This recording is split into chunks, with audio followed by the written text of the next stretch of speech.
बिस्मिल्लाहिर्रहमानिर्रहीम। आज जोहर की नमाज पढ़ाकर जब मैं अपने घर आया तो मुझे फोन आया कि आपके इचरे बाजार के पाकिस्तानी चौक में एक खतून जिसने जो लिबास पहन रखा था उस लिबास पर कुरानी आयात लिखी हुई हैं। मैं फौरी तौर पर इचरा बाजार पाकिस्तानी चौक में पहुंचा हूं तो सैकड़ों के हिसाब से वहां पर लोग जमा थे और पुलिस को इतला की गई। बर वक्त पुलिस पहुंची। इचरे का हमारे SHO साहब, ASP और SP साहब फौरी तौर पर तशरीफ ले आए तो बहुत बड़ा एक हुजूम था। हम फौरी तौर पर उनको थाने लेकर गए और वहां पर SP साहब ने हमें कहा कि आप खुद इसकी तहकीक करो, कपड़ा सूट हम आपको देते हैं, आप चेक करें कि उस पर क्या अल्फाज, क्या आयात कुछ दर्ज थी। एक कमेटी बनाई गई जिस कमेटी में मैं शामिल था।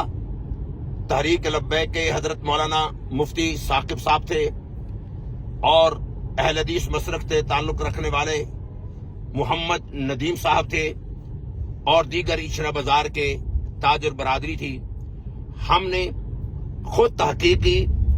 जो सूट जिस पर जो दोस्त कह रहे थे कुरानी आयात लिखी हुई हैं, हमने जब उस सूट को चेक किया तो उस पर कुरानी आयात तो दर्ज नहीं थी, लेकिन रस्मुल खत ये बता रहा था कि ये कुरानी आयात जो है वो इसमें शायद दर्ज है। लेकिन जब तहकीक हुई तो वो सूट, वो कपड़ा दुबई में, सऊदी अरब में आम बिकता है और उस कपड़े पर किसी किस्म की कोई कुरान पाक की आयत जो है वो दर्ज नहीं थी। हमने फिर उस मुतालिका खतून से हमने जाकर तहकीक की, पूछा। मैं फिर अर्ज कर रहा हूं कि उसमें तहरीक लब्बैक वाले भी थे और इचरा बाजार के हमारे ताजर बरादरी भी, चौधरी सगीर साहब भी ये भी मौजूद थे, चौधरी अली अनीस साहब भी मौजूद थे, दीगर ताजर बरादरी मौजूद थी। हमने उस औरत से भी पूछा। उस औरत ने कसम उठाकर कहा, हम मुसलमान हैं, सुन्नी हैं, हमारे खानदान के बहुत से लोग हाफिज कुरान है। बस मैंने दुबई में ये डिजाइन देखा, मुझे पसंद आ गया। मुझे क्या मालूम था कि ये अरबी रस्मुल खत है। उसमें सिर्फ अल हलवा लिखा हुआ था और उसमें सिर्फ जो है वो एक और लफ्ज जो है वो हयात का लफ्ज लिखा हुआ था। तो मालूम ये हुआ कि हमने जब तहकीक की तो जो रिजल्ट निकला वो आप दोस्तों के सामने मैंने रख दिया।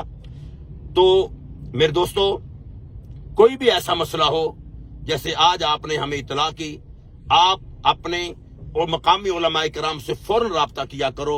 जज्बात को कंट्रोल में रखो, इसलिए कि हम अल्हम्दुलिल्लाह भी हुजूर के गुलाम है। जज्बात